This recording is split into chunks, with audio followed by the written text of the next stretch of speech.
everyone, and welcome to Capes, Cowls Masks, the show where we uncover the world of soups and science fiction. I'm your host, Jake Hart. I'm a podcaster and a writer for Fresh Take Hub, and as always, I'm joined by my fellow co-host, the gentleman over here. Hello, I'm David Osgar. I am also on Fresh Take Hub as the editor, and I also create content, and I'm a film journalist. How have you guys been this last week? Well, it's been a couple of weeks now since we've done a news show because we had that interview with Marcus Aco, which was fantastic that me and Tom got to speak to him. But Dave, how have you been? Yeah, I've been good. Obviously, we've had the Bad Batch, which has just started, so we've been talking a lot about that, which has been fun. And a lot of shows drop in on Netflix, etc., which you might hear our thoughts of in the future. And Shadow and Bone I've been watching as well, so I got through that, which was also another Netflix series that they recently dropped. And as usual, I'm still going through those Godzilla films and watching some of my animated sitcoms as well. So it's quite a varied time for film and TV. It's going to be very strange, actually, when cinemas return. I'll be sat there watching an awards contender like, oh, it's an awards contender. It's not a man in a rubber suit flailing around. Yeah, similar to Dave, I've been watching a lot of the same stuff. Obviously, it's been very heavy Star Wars with May the 4th and the Bad Batch coming out. So I've just been sort of revisiting little bits throughout Star Wars, like not watching a whole film, just going, I love this scene. I'm going to watch this scene and stuff like that. As well as Jupiter's Legacy, which you guys will be reviewing very soon. And then also because it's May we don't really do it over here in UK, but in the US it is AAPI month, so awareness for Asian Americans and Pacific people, Pacific Islanders. So I've also, in some way supporting them by watching a lot of stuff made by Asian Americans and, it's just Asians in general, Asian cinema, Asian television, just, immersing myself in that sort of culture. And I think people should do more as well. Like, I feel as if by watching TVs and movies, you do get a sense of what they're trying to say and what their culture is about, and it's a good way of learning. If you don't like reading books, just pop on a movie, man. And as Bong Joon-ho said in last year's Oscars, if you can get over that threshold of subtitles, you've opened a new world of cinema. So if people are willing to do that, especially this month, and also especially, recently, I don't want to be a downer, but with the recent hate crimes against Asian people, especially in America, I think it's best time now more than ever to support them and watch their content. That's totally why I'm watching the Godzilla films. That's sure. No, but I do with I think King Kong versus Godzilla, the Criterion version, they only have the English dub of it, and I was like, I don't want to watch this because the rest of them were in Japanese, so I just watched the Japanese version online because there's no way of watching the Japanese version legit in the UK. So, and again, that's what's been like fun and interesting about it is, in a way, again, even those people in rubber suits, and I think we mentioned it a few weeks ago, it is just that exploration of Asian cinema, of seeing like, well, why do they love like kaiju and giant monsters and all this kind of stuff? And you can really see how ingrained it is in their culture by watching that. I've never been a fan of dubs ever, like for anything, whether it's movies, TV shows, or games, or anime especially, because I've always felt, well, you're not really getting that actor's performance then. Like, especially with like when dubbing's done bad. Like, I watch some like older like 70s or 80s movies, and like if I can't find like the original language, I have to watch this stupid American dub. Hey, what do you mean, Jake? Do you not know what I'm going to do? It's absolutely terrible. It just takes me out of the movie, and I'm just like, just give me the person actually acting, and I'll read. It's fine. It's the same with the Ghibli stuff I mentioned earlier, Grave of the Fireflies, because I started watching the original Japanese audio with like My Neighbor Totoro, and you get some pretty good dubs of the Ghibli stuff because like Disney has the distribution, and they've brought in people like Daisy Ridley and Christian Bale, and so you've had some good dubs with great actors. But then there's some of the films which haven't been redubbed and have like dubs from like the 90s and stuff with just kind of direct-to-DVD video kind of actors.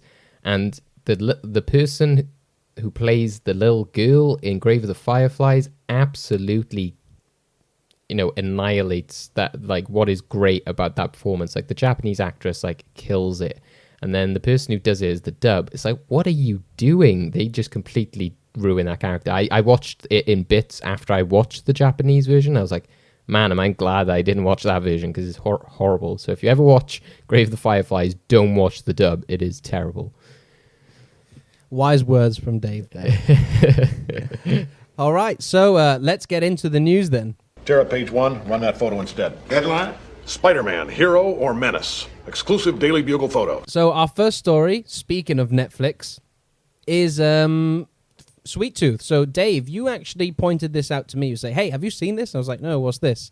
So this is an adaptation by Netflix of the comic Sweet Tooth, written and drawn by Jeff Lemire, published on Vertigo Comics, RIP. But yeah, so here we have Netflix's next, superhero adaptation for the small screen. Dave, I'll start with you. What did you think of it? How is this a TV series? How? This does not look like a television show. I am just baffled by how every time I watch this trailer, I'm like, this isn't a TV show. I refuse to believe this is a TV show. Because as good as streaming has got, as good as things like Game of Thrones have got, there's still some level of TV quality to it. Or at least it looks movie quality, but say it's become its own category almost. Whereas this does actually look like a film. So say like Game of Thrones, again, for example, typically will have, big, wide, epic shots of the castles and stuff, but then you just go to a set, or you have a lot of stuff in the dark, or that kind of stuff. Whereas this is doing all the stuff that usually TV and streaming does to kind of cut corners. They're putting things in very bright light scenarios. They're not using, night scenes or darkness to hide a lot of stuff. They're giving you like big landscapes, like cities and mountains. And yeah, they're just very ambitious in their designs. Again, it just looks like there's that level of detail and quality of a movie in which you've got a big team of designers and who have created costumes and the world and the aesthetics of everything. So that's what I was most impressed with watching this. I was just like baffled as to how it was a television show. I have no prior knowledge or familiarity with the source material. So again, this was quite a unique experience for me, in which I was able to go into the trailer being like, okay, tell me about this. What's this all about? And, I gotta say, it was quite intriguing. I think that it was very alluring with its, the start, especially because, again, it looked so filmic. And then as soon as you see that baby with, like, the nose and everything, you're like, oh, what's going on here? This is quite different. So again, I can't say that it's one of those trailers where I'm like, oh, I know exactly what this film is all about. And, I don't walk away from it and say, oh, yeah, comic book property. But, I'm getting a lot of vibes of, like, where the wild things are and or, like, and melding that with films we've had in, like, recent years, like When a Monster Calls, but then also intertwining that with some more fantasy comic book-based stuff. So, I'm quite intrigued. I think the film comparisons make me a bit concerned in terms of whether this can actually withstand for a series. Yeah, do we know how many episodes this is yet? Or? No, not yet. Yeah. So I think that would be my only sort of major concern, is just how I think, okay, yes, stuck to the usual. I think it's about 8 episodes actually on IMDb. So that sticks to what Netflix has been doing recently, and I think that it's better because they used to do 10, and I think the 8 is a bit more tighter and is more watchable, especially when you binge all this stuff. So yeah, I'm definitely intrigued, but to me, I did sort of come away from it sort of impressed by how it looked like a film, but also thinking I kind of wish that was a film, because I don't know, again, whether I looked at that and go, oh yeah, I'd really love to see that week on, well, it's not going to be week on week, but I'd really love to sort of explore that episode by episode, because to me, it just doesn't look that kind of story, but we'll see. I think that's what's going to be most impressive, is having episode by episode, seeing these impressive visuals and this sort of intriguing story. I also do want to shout out, like, in the cast, because there's a few times throughout this I was like, oh, is that this person? Like there was somebody I thought who was Daniel Radcliffe, but it wasn't. I thought the same, Yeah. There's a character in there called Tommy Jeopard, who's played by Nonso Anozi, which is a great name. And I've always liked him. He was, again, in Game of Thrones, the guy who was like, I am Zaran Zan Zantos. He was the guy who betrayed the Khaleesi and got locked in that safe. And I always thought he did a really good job there. And he's appeared in a lot of similar stuff since. He's been in like Cinderella, Conan. I think he was recently in that horrible Artemis Fowl film. So hopefully this will be a good turn for him now after being associated with that pile of rubbish. This guy deserves better, that's all I'm saying. So yeah, I was glad to see him here as well. But yeah, I'm not sure how familiar you guys with the comic, but I think it's interesting for the main character as well. He does look quite different to what you see on the comic book cover. They've kind of just gone with the horns, not the whole nose and stuff like that. They've been like, oh, it's just a kid with horns rather than, whereas other characters have the nose and everything. I think it's really interesting you said that it doesn't look like a comic book show, do you know what I mean? And I actually really appreciate that because it's part of what I think is the beauty of comics, is that there is no one thing that you can put like a genre on and saying that's a comic book, do you know what I mean? They cover multiple different genres, and when somebody like Netflix or one of like, I say small. Netflix is pretty big. But, when it's not like a major studio or when they're going for like a more independent title or something like that, I always appreciate it so people can see the variety that comic books can do and comic book adaptations can do. This is one of them. This looks fantastic. I echo a lot of your thoughts, Dave, about the visuals. I think that was the big standout for me, is that, oh my God, what am I watching? Some of these shots just look fantastic. I want to see this on like an IMAX screen and biggest screen possible.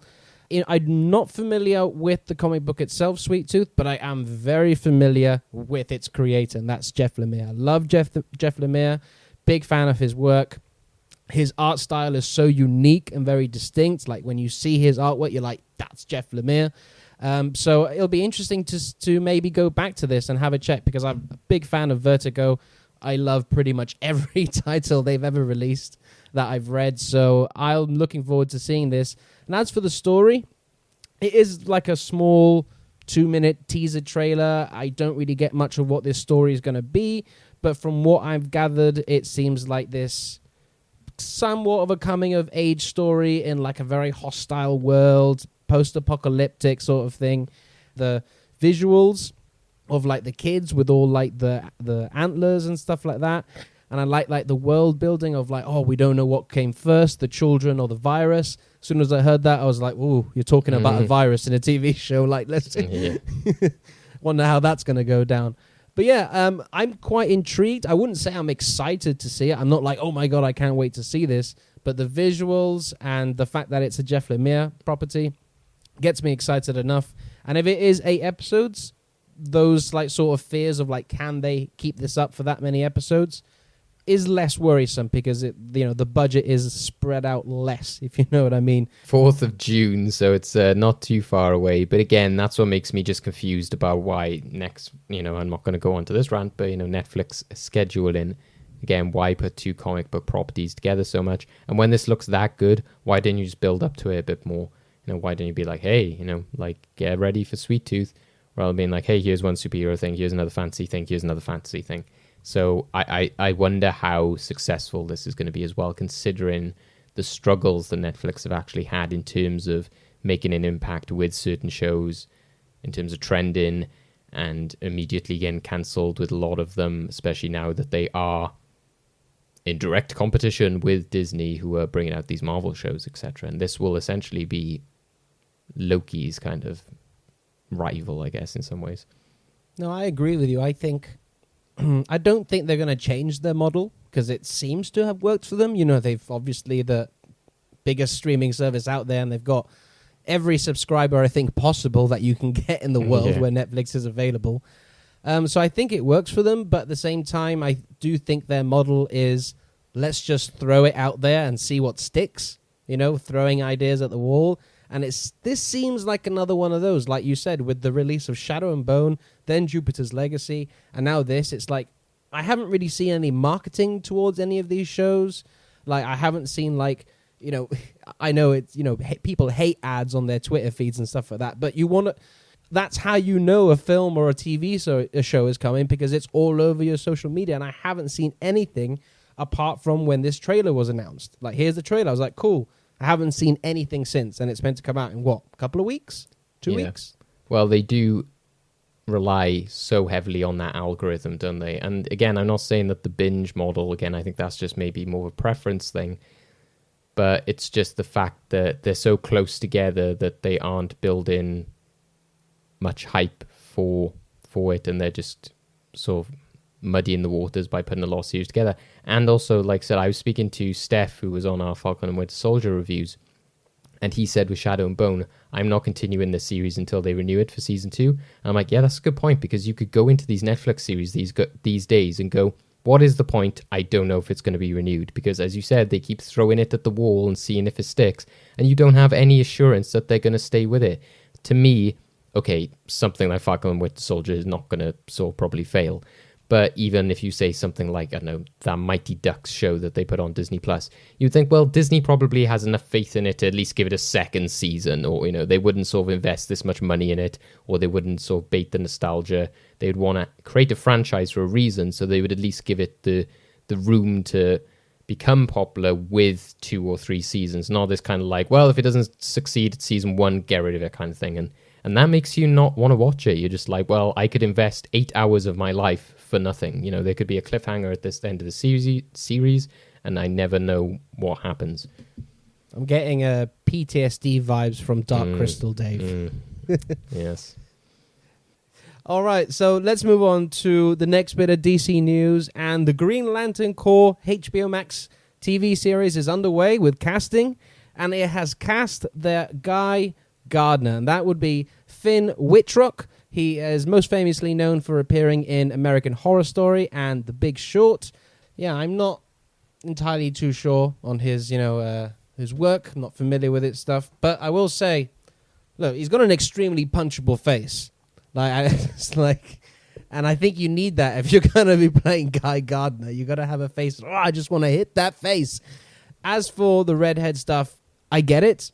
It's still a form of representation, and Hollywood in the past has, along with, people of color, has also shunned redheads, natural redheads, and they've always come up with bullshit excuses like, oh, it doesn't look good in the camera and the lighting and stuff like this.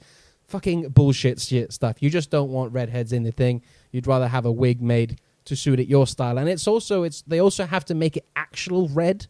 It's never like a natural redhead. It's just like this in your face blood red color, and like people don't actually have hair like that. So I think it is important that they do cast natural redheads, but whatever, it is what it is. So we'll see what he brings. As for the story, I think it would be really interesting where they place him. Guy Gardner is controversial, you could say, at the very least. He's got some opinions and hot takes, and especially in the sort of progressive world we are in now, some of them are definitely not going to land. But then again, I've seen some people online say that you could use that to his advantage, if you make him like this sort of MAGA type of character, that in this sort of current climate, and how he deals with that and how people think of him. But I don't think they're going to do that. I think that might be pressing too many buttons. Another opinion I saw is that if this show is going to be this sort of anthology show that goes through the Green Lantern Corps over time, that we're going to get Alan Scott, in the early 40s, and then Simon Baz and Jessica Cruz in modern day.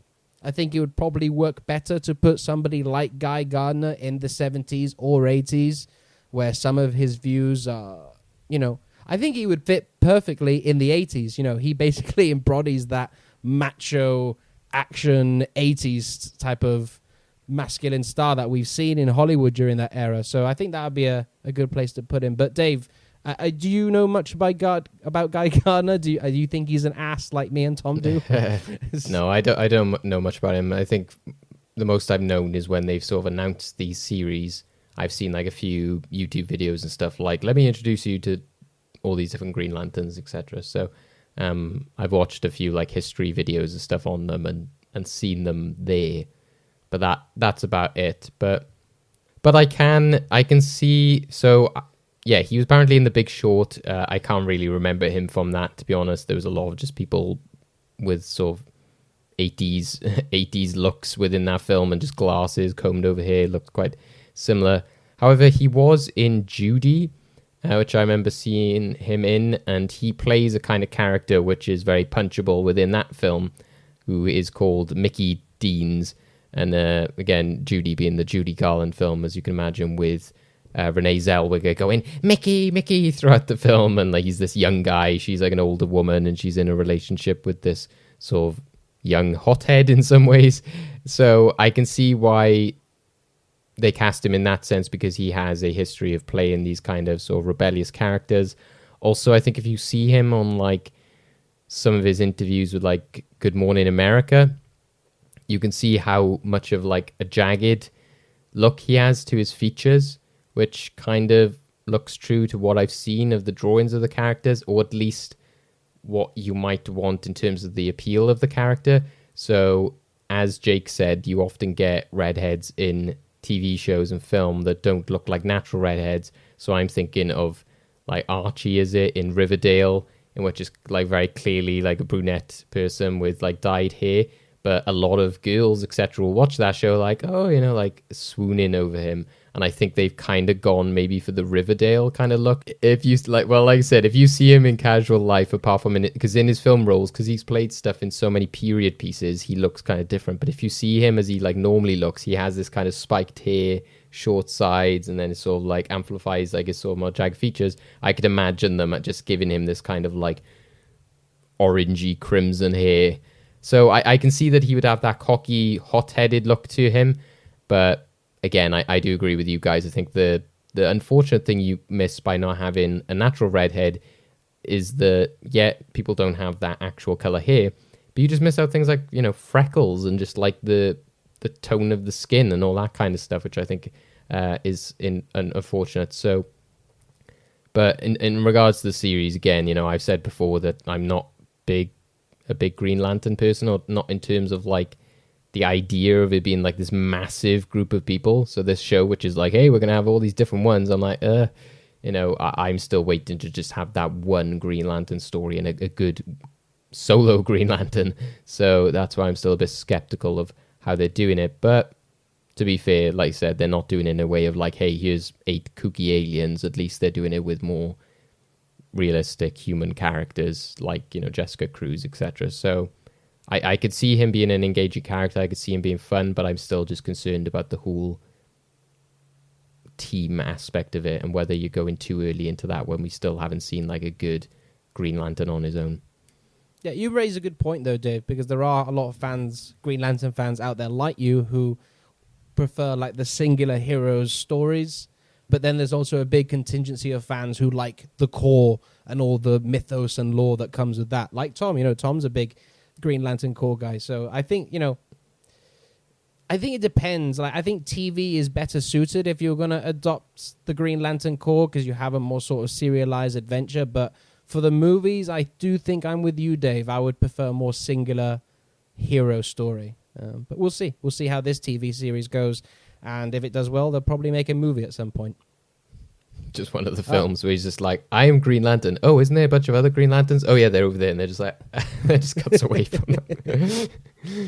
Sorry, no time for you. All right, so let's get into our last news story for DC. And that is Warner Brothers is searching for a black director to lead the next Superman movie, which a few weeks ago, me and Tom did discuss that the news broke out that Warner Brothers are moving forward with a black Superman.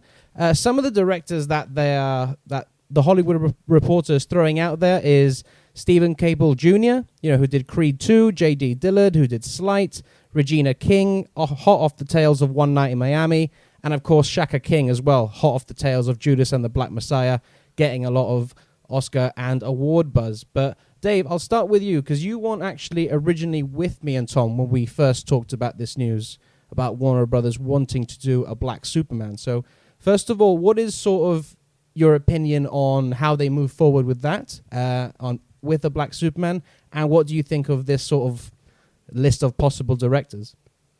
Yeah, I remember listening to the episode and thinking it's such a interesting dilemma in a way in terms of how you react to it. And there's been loads of stuff on Twitter about it. And I suppose we've kind of covered it off before, talking about characters like Miles Morales and different characters of color in that way, and sort of taking on the mantle, where we've mentioned about, you know, like Bruce Wayne and characters like that.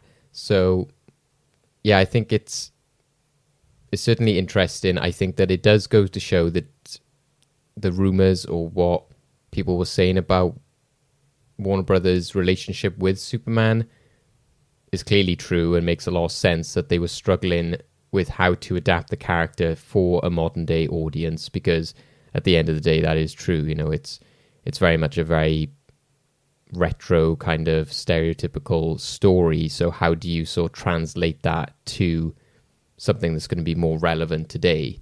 And I think that, you know, this is definitely a good way of doing that. It's just dependent, like I said, on what character and which Superman you choose, and there's different avenues to go with that. You know, I'm somebody who's quite often just interested in the debate. I'm not necessarily like taking one side. I'm saying, well, if loads of people are taking this one side, then I'll often be the person on the other side to say, well, there's also this point of view which we should acknowledge as well, such as, is Kung Fu a superpower?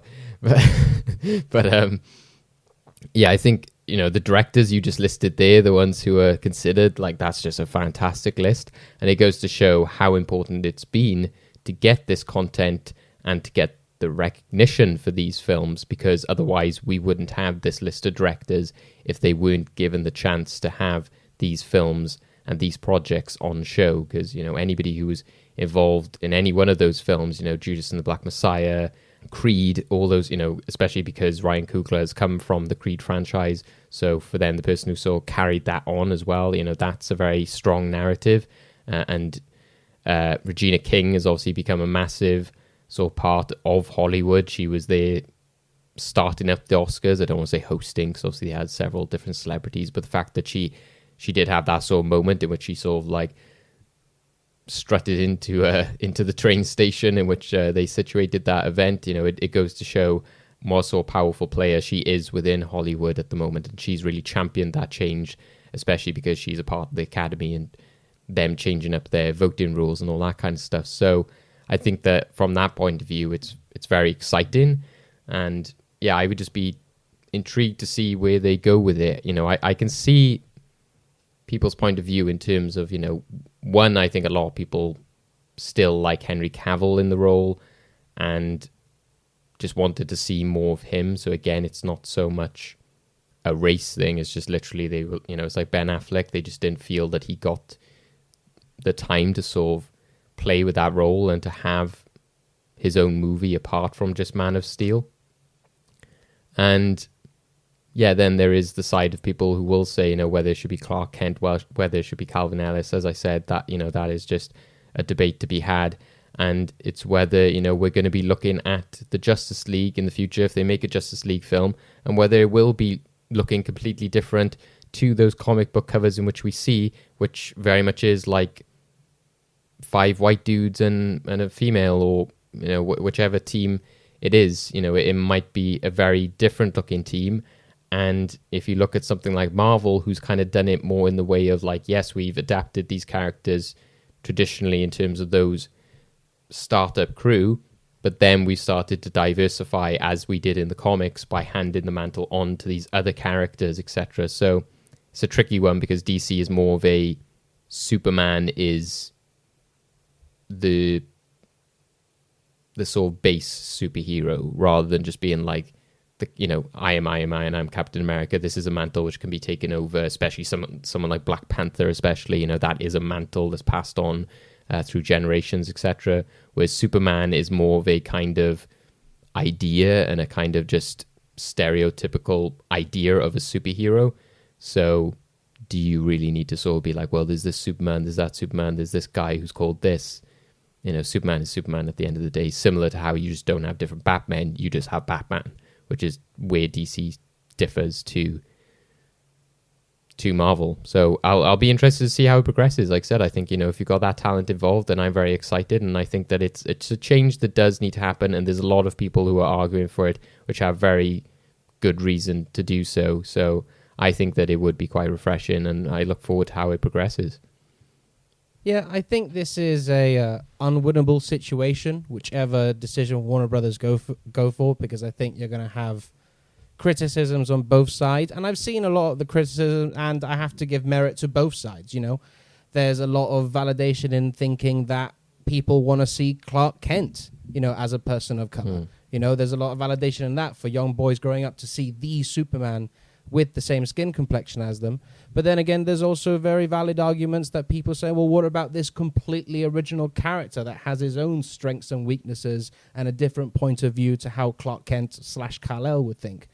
That's also very valid as well. So you're in, like, Warner Brothers as well, especially after the year they've had with all this sort of backlash regarding racism and stuff. This is a very tricky ground for them to cover, and I think they are in an unwinnable situation. Saying that, I am very excited, looking forward to this project.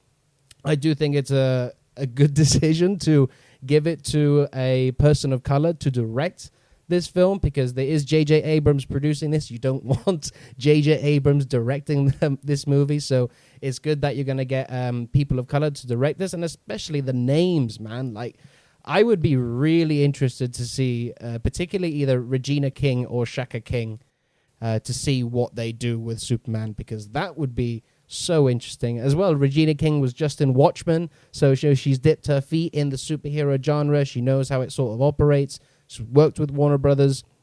So I think I'd be really interested in that.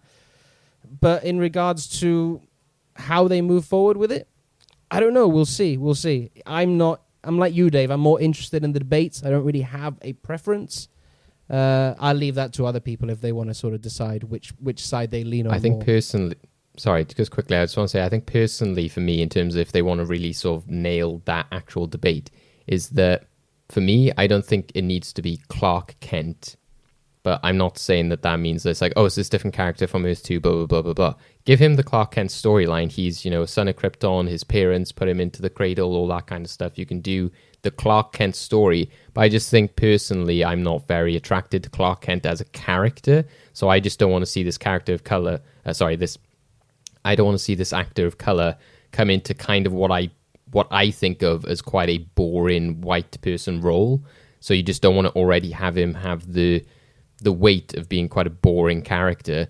So I would say make him a different character, because I think the idea, one, it would be very bad optics if it was a person of color and then a white couple brought him up, but I would assume they wouldn't do that. So I think you'd want to have a family of color. Well, you know, it could be interesting. I think you brought that up in the episode. Actually, it might be an interesting commentary. But I just don't think that, again, if they want to go with that, you know, this is a modern retelling, two white farmers, or even if it was two farmers of color, I don't think that that's very realistic to this modern day. I think I would prefer to see something like we've seen with Miles Morales, or even some of the characters within Black Panther, that this is a character who's, you know, being brought up in a sort of suburban neighborhood or within the city and has suffered, you know, due to, you know, the certain conditions or poverty, because unfortunately a lot of people of that background suffer from that. And that is a lot of their stories. And so if you give them this kind of like entitled white boy story, it's kind of taken away from the commentary that you could be making there and what makes them unique. So I wouldn't want to see just a boring, like, yeah, I grew up on a farm and it's just two farmers of color, because to me, I would be like, but that isn't realistic. Not to say that there aren't people out there who are farmers, who are people of color, but if you look at a map of the election of America, I doubt that there are as many as there are, you know, in terms of white farmers. But I just think just generally it would just be an opportunity missed to make it a more nuanced kind of story with a kind of like family of color who's sort of grown up in a more different environment. I see your point, Dave, but I actually think having that, and as you did mention, me and Tom discussed this, that having a white couple adopting a baby of color, like an alien, would be an interesting wrinkle to the story, you know, because you're not obviously then changing the whole landscape and making Lex Luthor black and stuff like that.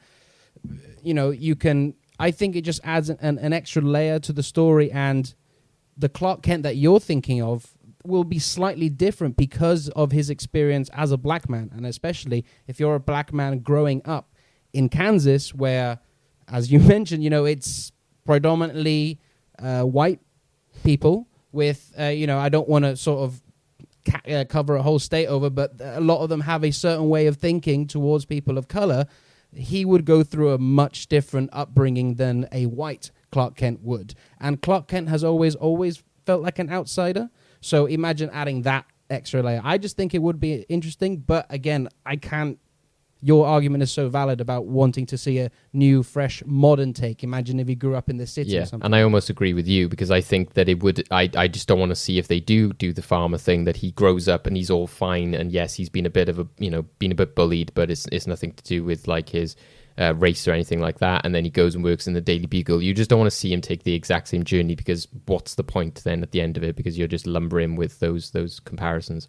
Point is that, like, if he was in real life, then his experience would be, but at the end of the day, somebody is writing that story. So it's whether they are going to take the decision to write it in that way, to go, I've got a black character who is in a Kansas town. Am I going to write this in a way which shows that he would be brought up differently? Or am I just going to write this in the way that, like, he just has the same experience as every other Clark Kent? That's what I'm saying is the difference is that, we would want, like, to have the alternate, but a writer could just as easily go, I'm going to write this in the way. Because, of course, in real life, they would be brought up differently, and we would know that.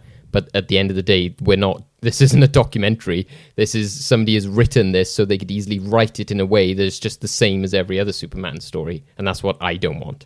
True, but we're not going to get that because it's Ta-Nehisi Coates writing it. Yeah, exactly. He's not going to do that. You know what I mean? He's not going to happen. Like, if you just look at any of his work, his stuff with Black Panther, he wrote that essay about, the Tulsa Massacre, which gave David Lindelof the inspiration to do the Watchmen TV show. Like, this guy knows the stuff, and he's going to have a certain voice regarding Clark Kent. As long as WB doesn't interfere, as long as no studio bigwigs go like, well, we want traditional Superman. These are the fears we have to live in this modern day. We don't want to have a headline like Ta-Nehisi Coates leaves Superman, and then you go, oh shit, what the hell is going on this project? Well, I think it has a lot to do with this deal that JJ has done with Warner Brothers, because this is a big deal. Like this, so this is while I think Warner Brothers are definitely involved because they own the IP. They're distributing it and stuff. This seems like a bad robot production. It seems like JJ is going to be like, look, I signed this deal with you so I could play with the DC toys how I see fit. So I think, granted, he is maybe not the best director.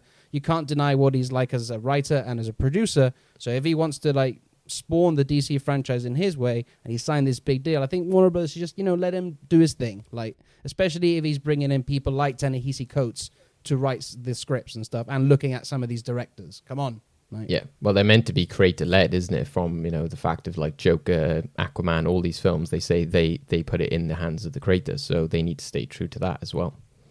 Right, so let's move on then to Marvel news. So, while not MCU, it is still a Marvel property, and we have our first trailer for Venom, Let There Be Carnage. This premiered just this week. And I don't have a lot to say about this. Dave, what are you thinking about Woody Harrelson in this role and his dodgy wig? It is nowhere near as bad as when we saw the post-credit scene in Venom, but it's still pretty bad. Yeah, I can't remember if it was on this show or not. I said it, but I still stand by that end credits sequence is one of the worst end credits sequences I've ever seen. I just laughed in the cinema. I was like, that was so bad. I just laughed, partly because of that wig and that just Harrelson's look. And that kind of goes in with the thoughts into this, is like, if you're centering your entire film around that's what made me so skeptical and dubious going in. Is like, oh, well, if that's meant to, it's not kind of like other end credit sequences in which, like, you're like, oh, it's Scarlet Witch and Quicksilver being teased at the end of this film. They're just going to be two characters within this big team film. It's like, no, this is the big villain and the big point of the next film. So you're like, okay, it's not filling me with much hope. So I've never been a big symbiote Venom person. I find them fun as characters in terms of like having some, forgive the pun, carnage within, the Spider-Man universe. So having those sort of more like beastly type characters like Lizard, etc. But I've never really seen much beyond that. I've never really got the whole like people who love Venom. Like I've known some people who like absolutely love those characters, and I've just never really vibed with it. I've just never got it. And I think it goes to show, especially because Sam Raimi didn't even want to do Venom in those Spider-Man films, and so being attached to those films so much and sort of vibing with Raimi, I'm a bit like, yeah, I get it, because I don't personally see the attraction in the story.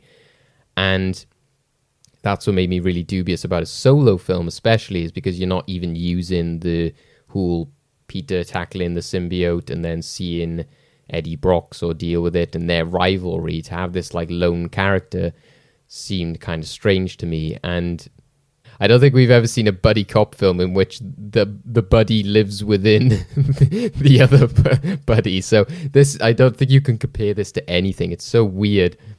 It's like you said, it's just because in some ways you're so used to people loving this character because of the epicness of him and how savage and violent he is. But then, they're bigging up the comedy. And because within that first film, it kind of, to me, has always had like a kind of Michael Bay Transformers feel in terms of Venom's appeal. And that film is the kind of like, it's trash, but it's trash that a lot of people love because of how stupid it is. So it's that kind of like, oh, I don't care. It's, big giant robots punching each other. And it's the same thing kind of with that Venom film. It's the kind of like, I don't care. It's this symbiotic character which has got like massive jagged teeth and can sort of like stretch himself, etc. And people just love that, whatever the context of the film is, because they did Venom right, because he wasn't done like he was done in Spider-Man 3. I think people were going to give it a pass no matter what, because they just loved seeing Venom being Venom, and they did vibe with the kind of weird Tom Hardy voice that he was giving him, the weird lines, the peculiar dialogue, because it was different. But at the end of the day, there was still a kind of like tacky story in terms of like the villain and the motives and all that kind of stuff. And here it just seems like they've really played up the humor and what everyone loved about it. And I just don't see anything like really original here. I don't watch this and go like, oh yeah, this looks like a completely different film. It just looks like the exact same film to me almost. Like San Francisco looks exactly the same. We're seeing a lot of the same comedic beats in terms of going in and out of the shop. Even the shots look like they're actually like framed in the exact same way. And, we're getting so many of the same characters. The vibe just seems the same. The script is very much working the same, as you said, because you got those writers back. So it just seems like it's so tailored to those people who loved that first film. And that's where it's just really hard for me to buy into that. And I just don't really see much scope here for anything bar Venom is cool, Carnage is cool, and Tom Hardy is a bit weird and a bit funny. So, I just have so many issues with it. I think it's interesting we haven't mentioned Andy Serkis, because I think that was one of the big interesting parts of this, is that he was directing it. But I see no trace of Andy Serkis within this trailer.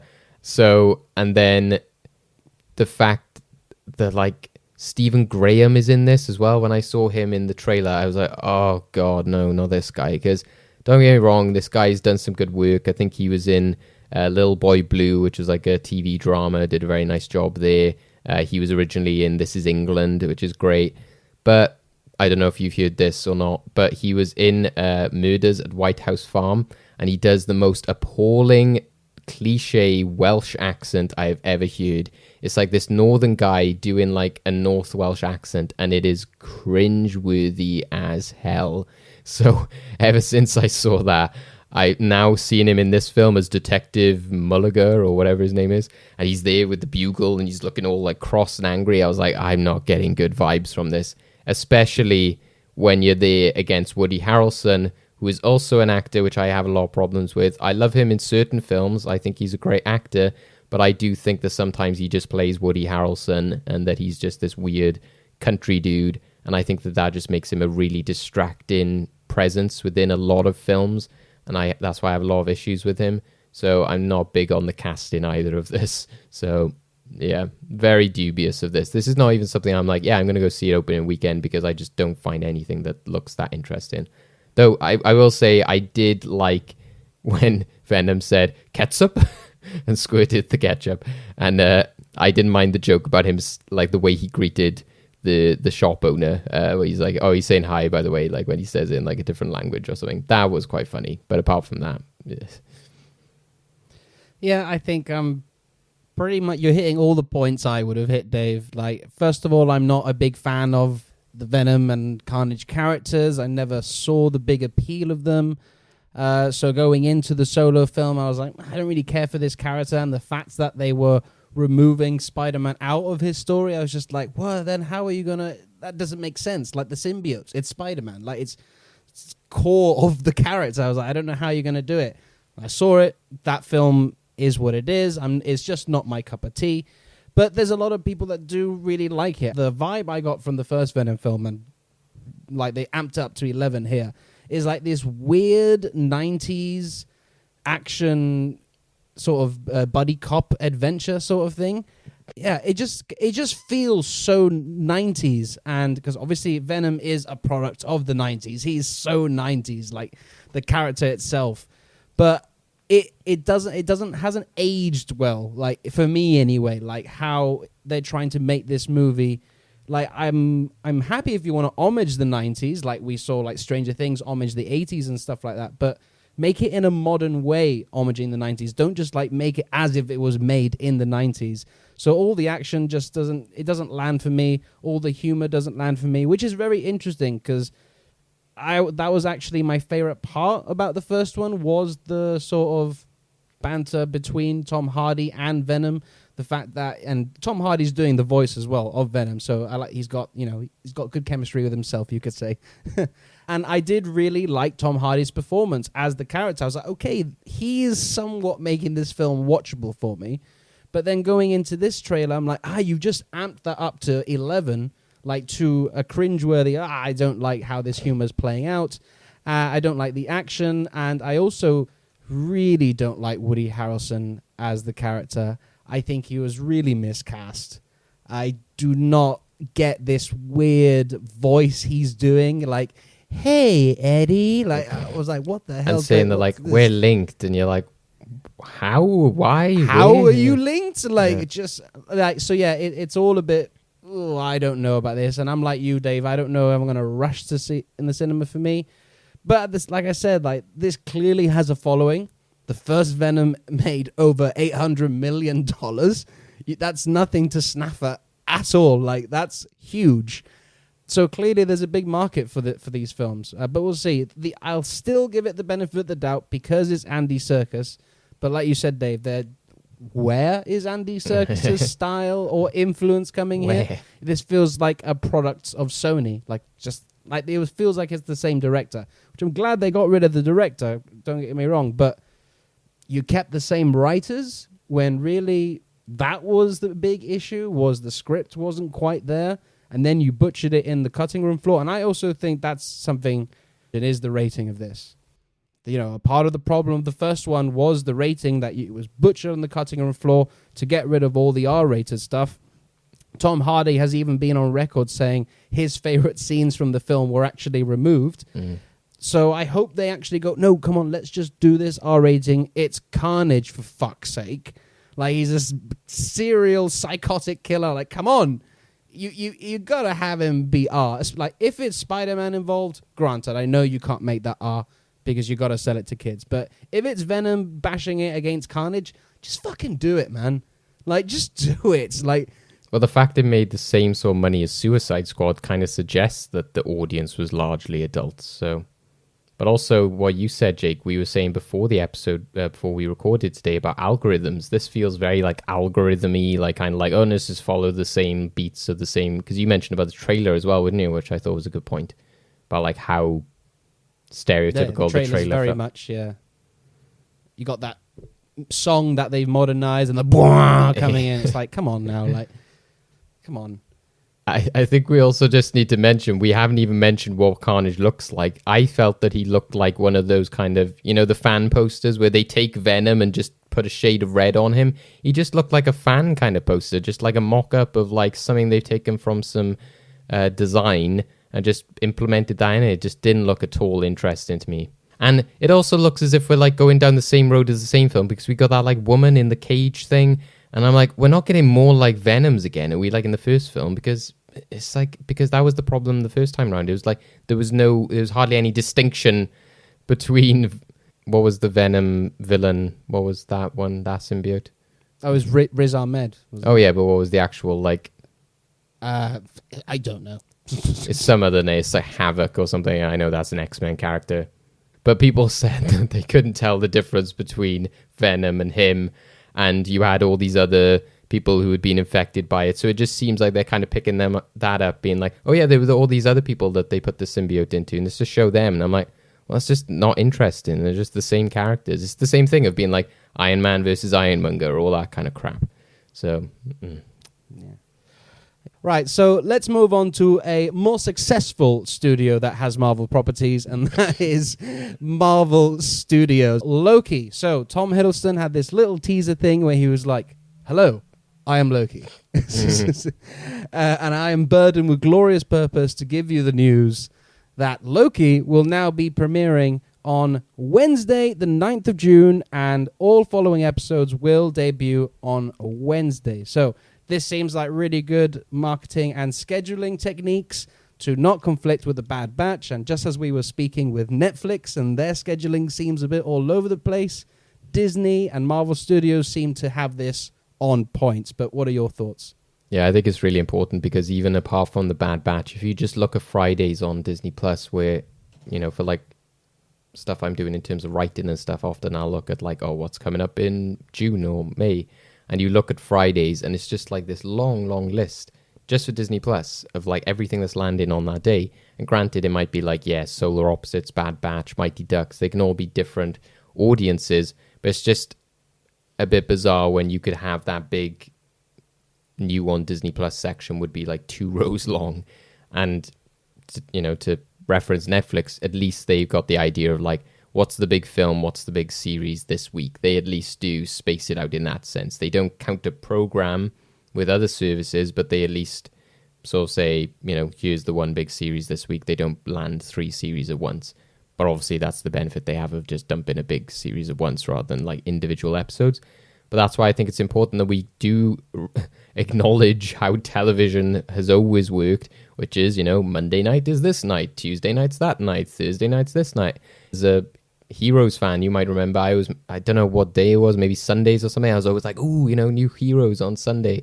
So it's like nice to go back to that, to have, this day is that character's day. This day is when this series debuts. And I think it makes it a lot easier for audiences, because I know for myself, when you were having Invincible, Falcon and Winter Soldier, all these comedies and stuff, you were like, oh, which do I go for first? And then you were sort of trying to catch up all weekend, whereas at least this kind of dictates to you your schedule almost, and even if you don't see it on that night, it's still pretty likely that then you'd be like, Thursday you might check it out and somebody will ask you about it on the Thursday night or Friday night. Whereas if it all lands on one day, again, it's that water cooler effect of, oh, did you see that? Oh no, I watched that other one. Oh well, I haven't watched that one. So it gets confusing. So I think it's an important thing to do. I think there's something that we're going to see a lot, this sort of spacing out, experimenting, especially considering it depends on whether films continue to be premiered on Fridays in terms of cinema releases, because they've gone earlier and earlier, debuting on like Tuesdays and Wednesdays. So that'd be interesting, whether they keep it the same, whether cinemas are going to move back to Fridays, whether they're going to stay in the sort of Tuesday, Wednesday, and the streaming stuff maybe goes back to sort of focusing on weekends. I think it's going to be a lot of like switching around, because I just don't think that they want to compete with each other on the same day. I don't think you want to have like 5 episodes of something land and have a film in the cinema. I think that they should sort of space it out. I think people can do it within a week, but I just think on the same day, it's like asking a bit much. Yeah, not just the audience, Dave. You also give us content creators and podcasters.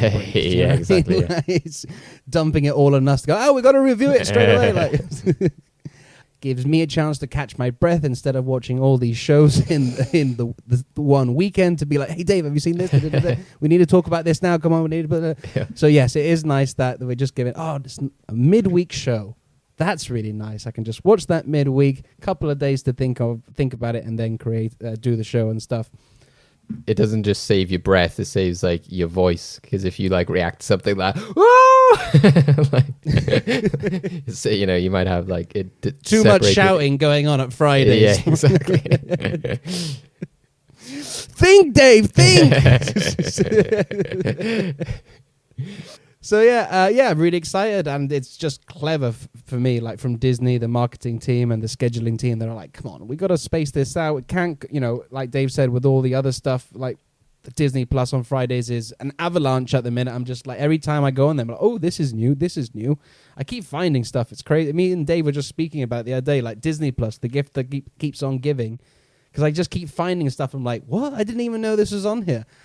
I've got a feeling. When you just get that feeling where, like, this is going to be really good. I've just got that with Loki. And, like, I don't know. I've just got this feeling that I think this is going to be the best of the three. The first 3 Disney Plus shows so far. I've just got that feeling. This is going to be something special. Okay, so let's move on to our next and final story.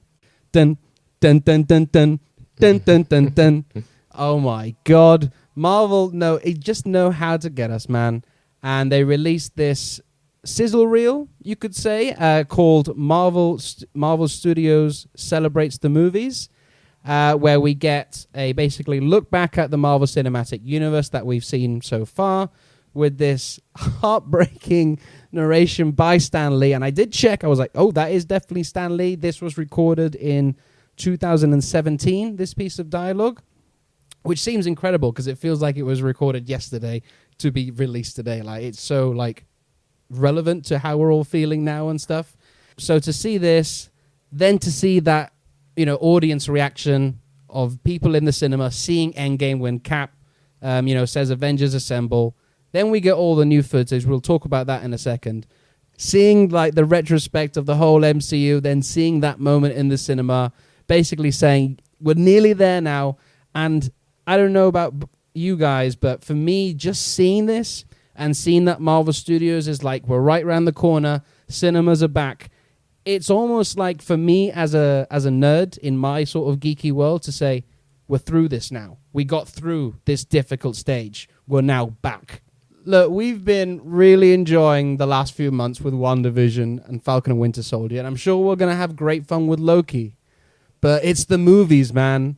It's just a different experience, and these films need to be seen on the biggest screen possible with as many people as possible on the loudest system possible. Are you as excited as I am to get back to the films, and did this get you pumped up? Yeah, definitely. I think, and that's why I respected most about it, and I think it's a good point to bring up, is that you never wanted it to be, and, Marvel, to their credit, has never said that, like, oh, we want to transition, not kind of like Warner Brothers and Disney have done in the past, like, oh, well, we're going to step away from this, it's mainly going to be on our streaming services. Marvel has always said, the movies will always be the movies and will have their place in that cinematic experience because, hell, they'd be fools not to. But I like that they use this as a way to transition people quite cleverly into saying, hey, you've had all this Disney Plus stuff now, but let's remind you why this film stuff is on another level, why you should be excited, because I think after Endgame, especially because there was such a gap, people could have easily sort of lost a bit of interest or a bit of excitement, especially when you're dealing with Eternals, Shang-Chi. You've got a lot of characters that people are not familiar with, so you could have that element of like, oh, Marvel's changed, and, that kind of Star Wars effect of like, this is not, my Marvel and all that kind of thing. So... not that I'm saying that they were going to, fans were going to do like a solo on, any of the Marvel films, but a lot of people could have just felt like, oh, I'll just wait till Disney Plus. But this is kind of making it then, this is the event, you need to go and see this and see it on the biggest screen possible, and why that clip of Cap was so important to encapsulate that. I think interestingly, obviously for the trailer, you kind of have to have the Avengers Assemble moment because it's talking about the Avengers, but probably Cap picking up Mjolnir is probably the bigger reaction, I would think, in terms of like reaction videos. But it just doesn't track with the narrative of the trailer. So obviously, I get their decision there. Also, are they promoting their own piracy? Yeah, I know. I was thinking that. I thought it was quite ironic that they were like, "Yeah, we're willing to accept it in this situation, but never do this apart from on this situation." So yeah, I did find that funny. But yeah, I didn't get as emotional as you guys. I think maybe just the way I watched it originally or came across it was I was more seeing it as a kind of at the start of the Black Widow trailer, you're kind of like, oh yeah, they're just doing this whole like go back and sort of pull on the heartstrings, the nostalgia, take up some space within this trailer. I kind of just saw it as that. But to be fair, when I did revisit it, I realized how symbolic it was in terms of the narration. Especially, I loved how,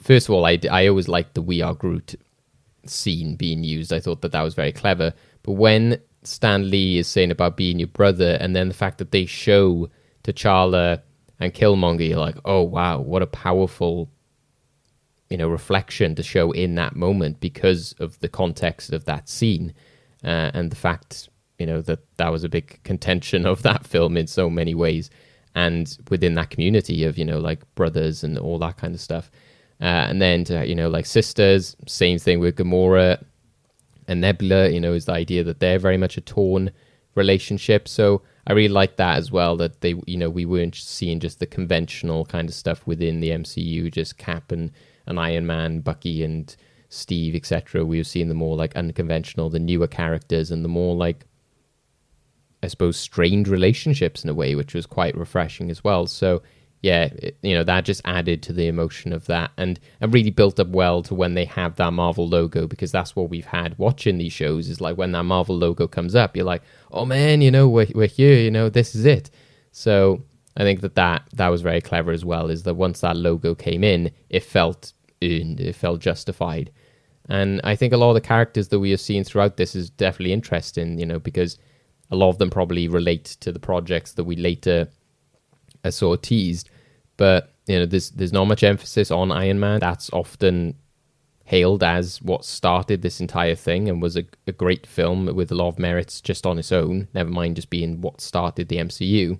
But we don't actually see any of those moments from there. We're focusing on Guardians of the Galaxy, Captain Marvel, Black Panther, which I think is great to show how they've developed and how they're going to go forward. So it wasn't even like they were just saying, oh, this is what the MCU is, look at where we began, all that kind of stuff. They're saying, no, this is what Marvel is now, and this is what it's going to continue to be. Especially in terms of like how odd it can be. They got that like I'm Mary Poppins like moment. Like it's just such a random moment to have from Guardians. But when we're flashing through the different characters as well, at one point it's sort of like it was like, beat by bit, you're seeing all these different characters. And one of them is the Flurkin, what's his name? Goose. Goose, yeah, like a goose. Like it shows like Peter Parker, then Goose. I was like, what is Goose? Like one of the main members of the Avengers now. just made me laugh. So that made me laugh. And yeah, of course, we're seeing characters like Valkyrie, Ant-Man and the Wasp, I think, had a big presence here because we know that they are getting Luis. Their sort of feels, yeah.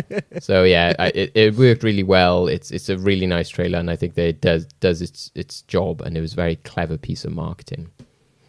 Mm-hmm, definitely. And then pretty much after all, the recap of what we just seen, we got some glimpses at Black Widow, which we've seen enough trailers to. We already know that. Let's just see this film already.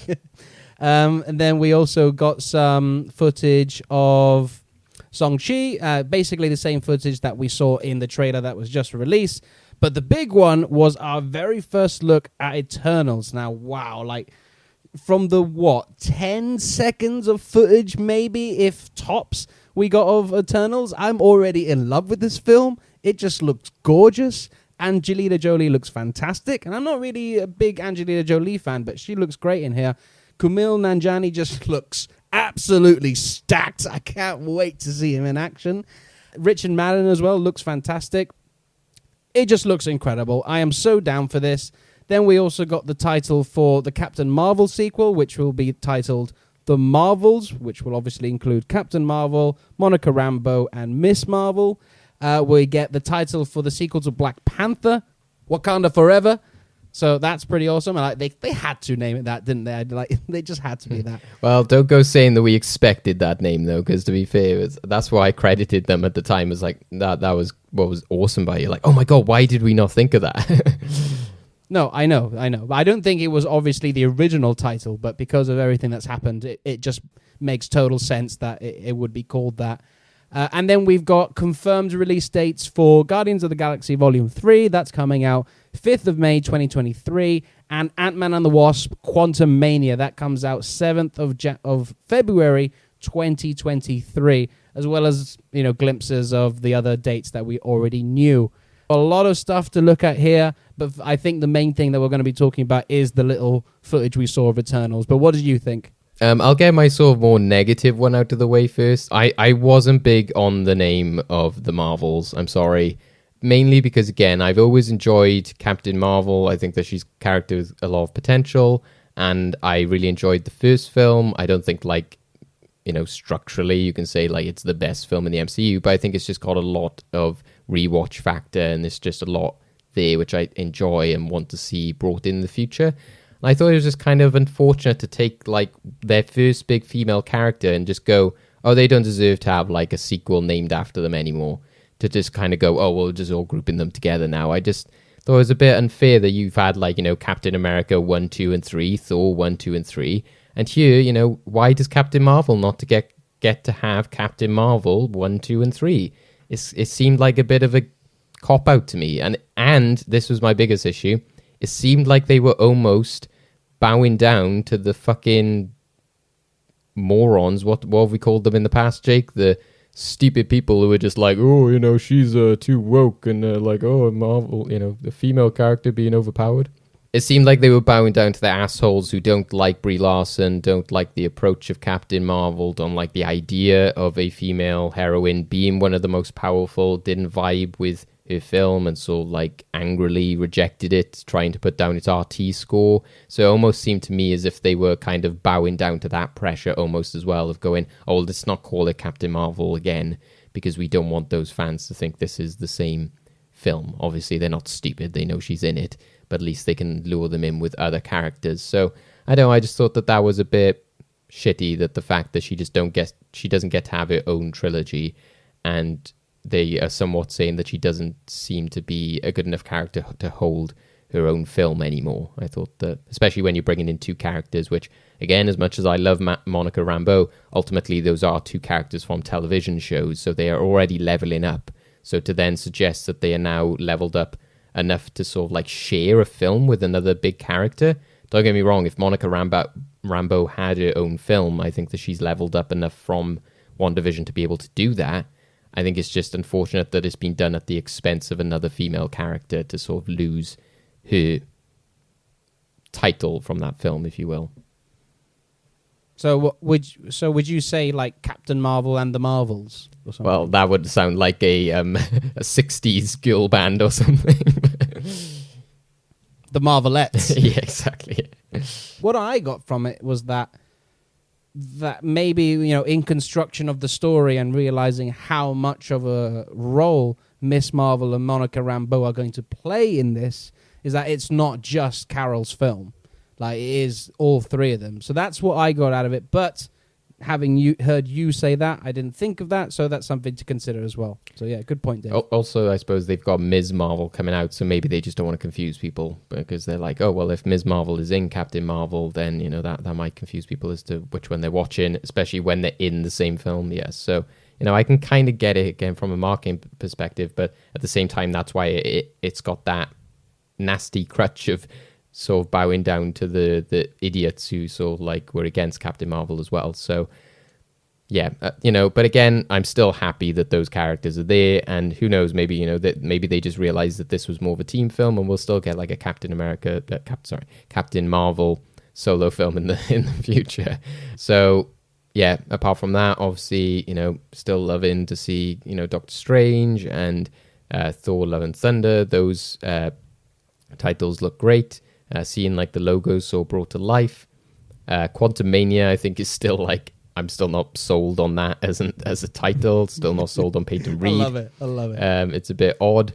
They just wanted to get the quantum realm in there. Like, we know that the quantum realm is this big thing. How can we get it in there in a way that does sound fun? And somebody was just like, no, I love it because it just captures that essence of pulpy fun. Do you know what I mean? Yeah. And if any of the characters within the MCU are pulpy and weird, it is like the Ant-Man set of characters. They are like the most bizarre. So, and like whenever I read that, I just hear in my head Quantum Mania. Yeah, I was kind of disappointed you didn't introduce it like that, to be honest. But any of the other stuff stand out to you, Dave? Yeah. Eternals, what'd you think of that? Exactly, yeah. Guardians, also, I just want to say, it does make me sad seeing 2023. I'm like, God, this is so far away, but thankfully we got the holiday special, which will sort of like satisfy our needs. The Fantastic Four logo, I kind of just wanted that to turn into the Captain America one, like that meme that I shared the other day, where it's like that guy's face and he was just like disappointed. Can you imagine? Wakanda Forever, of course, is just perfect. I just never thought of that, but as soon as I saw it, I was like, of course, like, how could it be anything else, as Jake said? It's just so fitting and just already tells you kind of what that film is going to be about in terms of legacy and all the other characters we might see. And yeah, Eternals, my notes, I just wrote, damn, because I was just like so impressed by how great it looks. You can straight away see Chloe Zhao there as her style and her direction and her look on the film. And yeah, it was the point in which I was, sometimes you can have trailers in which you can kind of just watch and then maybe you sort of like look back at certain moments. But this, I felt I had to be like pausing at every single frame, like, because there was fascinating stuff to see within every single moment. Interestingly, that, that's real sets. Yeah, exactly. Like that's on location. Exactly. Yeah. Well, no, but ironically, that scene in the forest where you see like the 6 of them, it's like in the background you can see a camera. So, and I think the Kumail Nanjiani's character is meant to be like an actor or something, like as his Eternal, and then like his human form he's like a Hollywood actor. So that might have something to do with like that storyline, which is quite interesting. So again, it shows like how much variety there is. I think, like you said, I'm kind of like an Angelina Jolie fan. I think obviously there's the whole Tomb Raider kind of like, she's just there for her looks, but she's not actually like a great actress. But then I did enjoy, I've enjoyed like, Mr. and Mrs. Smith. I thought she did a good job as Maleficent. I didn't like those films, but I liked her performance in them. I thought that she did something interesting there. The actual script and the direction and stuff was crap. But she just looked the part. Everyone always said that she looked like Maleficent. And here, she just looked great, like the fact that like the blonde hair, the sort of like white dress, and then having that golden sword, because I think her powers are kind of to adapt weapons, which I think is going to be really fun in the film, because again, it's not something that we've really seen of somebody who's able to sort of like turn a sword to an axe and all that kind of stuff. So that I think will be really fun, especially because she's got a history of like doing sort of more stunt and action-based characters. And Salma Hayek also looked great at the start of it. So there's so many big names when you see this that you're like, oh my God, this is like the Cleopatra of like the Marvel Universe, because they got like these big name characters, or actors, I should say. And then these like epic looking shots and stuff. So yeah, I can't wait to see a full trailer. And this was a good compromise of when people were like, will there be an Eternals trailer after the Oscars? I think this was like a nice way of sort of bridging that without sort of stepping on Shang-Chi's toes too much as well, because we've only just had a new trailer for that. So yeah, really, really excited for Eternals. Still probably one of my most anticipated Marvel projects of the year. Yeah, I can't wait for that one. I also like the little Fantastic 40s at the end. I'm just like, Marvel, just give us the date.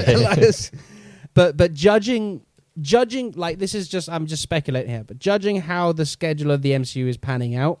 So they've got Ant-Man and the Wasp 3 in February 2023, Guardians 3 in May 2023. I think Fantastic Four is prime for an autumn or a winter release date in 2023. Still, again, is interesting that it's the first time we're not closing out or having a team film within a phase. Which again, maybe why they did that with the Marvels. Film. If they do it with Fantastic Fours, technically. Oh a team no, I mean you're not film. having like a team up like an Avengers. Like that's what I mean. Yeah, but I mean, we are going to get Secret Invasion within the next 2 years as well. So I think that's somewhat shaping up to be if not smaller, but still like some sort of crossover or something. So, and it has to be. is Blade always been said as a Phase 5 then? Because I know they've always said that, don't get too excited about this. This is a while off, but, so... Well, it's never been confirmed, but judging from where they are, like they've currently got a writer looking for a director, I feel as if it's going to be 2024, 2025 before we see Blade. We'll see. We'll see, man. Oh my God. Like it's scary to think that that's so far away, but at the same time, it's going to come like that, and we're going to be like, in my day, when Iron Man 1 came out, we're just telling this story to future generations. So yeah, Marvel's here to stay, people. Comic book movies are here to stay for the foreseeable future. It will never die. That brings us to the end of the show. We've discussed plenty now of all the biggest news that have hit the stands. So we thank you for listening, hanging in there with us. But before we get out of here, where would people be able to find you? Dave, what you got cooking? Spaghetti? I don't know. So, you can catch me on Twitter at David Osgar. You can catch me over on Letterboxd, where, as I said, I'm still going through those Godzilla films, etc. You can catch me on Well Good Movies as well. We've got a fun episode coming up on there, all about the Shrek films, because they've got an anniversary coming up, so it's been nice to sort of revisit those. And you can catch me on YouTube. Hopefully I've got another video essay coming out soon, linked to Fresh Take Hub. So that's the YouTube channel, is Fresh Take Hub. So look forward to that as well. Yes, the same. All right, I've got a few things to say. Personally, you can find me on Twitter at SweatyJake, and I'm also on Letterboxd at Jake Hart. So that's Hart. And if you're still in the Star Wars mood and watching the Bad Batch every week, you can check out the other podcast me and Dave do, the Monday Lorians, that we do with Niall. Where, as we did with Falcon Winter Soldier and WandaVision, every week we're going through each episode, breaking it down and reviewing it. So please check that out. We're on all podcast platforms, and the same goes for Capes, Cowls Masks. We're on Apple, Spotify, Anchor, whatever you use. Subscribe, follow us, like, share. It all helps, and what you can do especially is give us a rating. That especially boosts us up in the rankings. And the best thing you can do is actually spread the word to all your friends and recommend us to all your nerdy, geeky pals. Right, so that's it. Thank you for listening. We'll see you all next week. From myself, from Dave, goodbye, everyone.